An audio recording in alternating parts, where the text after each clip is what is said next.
I want to thank members of the Fire Department, Public Works, and most especially the mayor for being here this morning. At this site, among others around the state of Connecticut, there was severe flooding in the wake of the September 25th storms that hit New London and Middlesex County. Those storms did more than $6.2 million of damage to these towns, particularly their roads, public facilities. Here, the firehouse was flooded, and electronics, computers, rugs destroyed. Grave costs to these communities at a time of scarce budgets. That's why the delegation is writing today to FEMA asking for the President to approve the disaster declaration requested by the governor. The governor has requested this disaster declaration so that towns and cities can be reimbursed by FEMA. It's a standard assistance program under a 1993 law called the Stafford Public Assistance and Emergency Declaration Law, and we've used it before. It's very appropriate, in fact necessary here, because of the destruction done by the September 25th flooding. This river, I'm told, is sometimes called the Frantic Yannick, but as exceptional as this site may be because of its proximity to the river, the kinds of damage done here were seen in Chester, Essex, Clinton, towns and cities across Middlesex and New London County. And the $6.2 million in damage should be reimbursed under FEMA. We have a right to it. There's no reason that we should be denied it. And the delegation, and I want to emphasize every member of our congressional delegation, is joining today in this letter to FEMA demanding that we be treated fairly and that our towns and cities be provided with the reimbursement they need and deserve. There's a longer-term message here. The National Climate Assessment Study, released the day after Thanksgiving, tells us that we're going to see more of these kinds of storms, and they'll be more severe. These rainstorms, hurricanes, windstorms will all be the new normal as sea levels rise, predicted by 11 feet at the end of the century, and as temperatures increase 4 to 5 degrees by 2050. That longer-term challenge we also need to address. But in the short term, we know here in Norwich and around Middlesex and New London counties, we deserve, and we're demanding, financial relief to reimburse the towns and cities for what they deserve, which is compensation for the damage that was suffered. I want to praise the fire department for the incredible work it does day in and day out, and the very dedicated and courageous men and women who devote so much of their lives to keeping Norwich safe. And across the state of Connecticut, our fire departments, volunteer fire departments, are there when we need them, and they do great work. And thanks, Mayor, to your public works folks for all the great work they do too. Mayor? Thank you. First, I want to thank your senator for being here. It's not often we get to visit with him, but when he does show up, it's always meaningful. Thank you. So thank you for your presence, and thank you for the commitment from you and the other members of Congress. Partnerships are very important. They're all necessary, particularly in times like this. The work that Yannick and all our volunteers do, as well as our paid fire department, are very, very important for this city. They really are the backbone of public safety, along with our police departments. But knowing that we have a U.S. Senator here today who's acknowledging that and seeking to gain some relief for our communities, I think that's really very important. And thank you again. Sure. Thank you. Thanks a lot, Pete. We served together going back all the way in 1985. So we've known each other since then in different capacities. But it's much appreciated to have you here. Thank you. Thanks, Mayor. We were in the State House of Representatives together, both fledgling members of the General Assembly.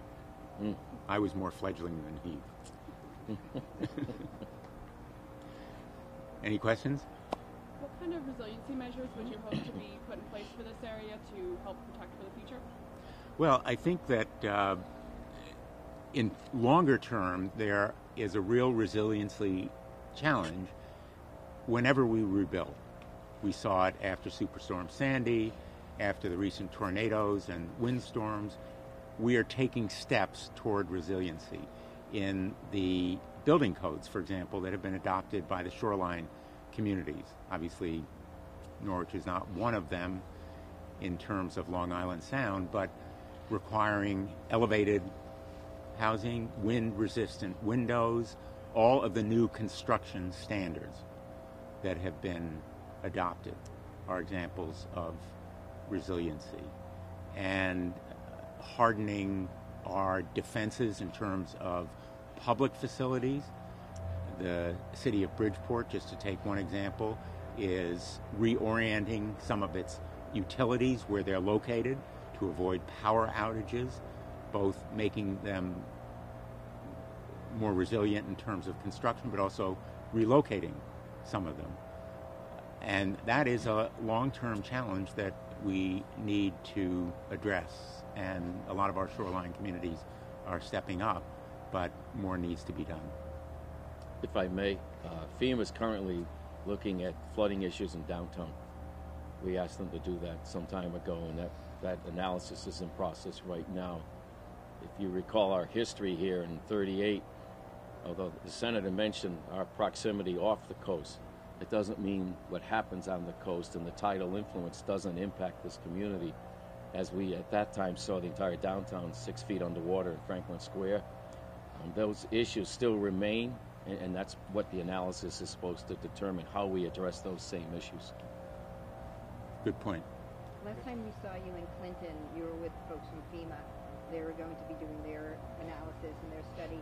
Any update on what they found? Were they able to back up the damage that you estimated, and the folks in the municipalities did as well?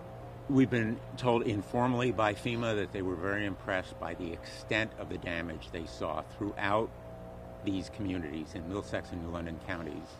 And I think they're going to respond positively. I'm very hopeful about it, but we won't know for sure until they actually give us a formal answer. When will that be? Any idea? I'm hoping in the next few weeks, before the end of the year. How much would you hope to get reimbursed? $6.2 million.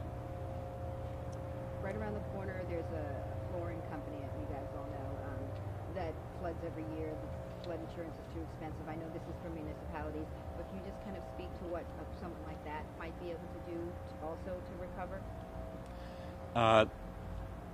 I'm not familiar with the exact site, but that kind of site can be rebuilt in ways that resist flooding, or at least resist the damage that can be done by flooding. Making construction more resilient is partly common sense, partly different building materials, relocation, and hardening the design so that it is more elevated and the construction materials are more resistant to flooding. And there is a growing body of knowledge and expertise in this area, and we'll try to make available to anybody who wants it the federal resources that are available. We're very focused, I think increasingly so, on the need to address the threat posed by climate change, but also the opportunity that we have in Connecticut to be at the forefront and to be a leader. And small business loans might also be available? The SBA will have small business loans. It has them now. FEMA and the two in partnership can work together. The requirements for the SBA obviously are less stringent because they are loans. And FEMA can make grants available to public entities like the town for damage more readily than it can private assistance because they are grants. Mayor, how much of the $6.2 million do you want Norwich to get? I'm sorry?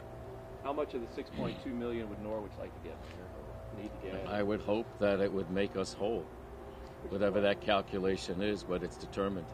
So you don't know what it is? I don't have a number right now, but we'd be grateful for that return, absolutely.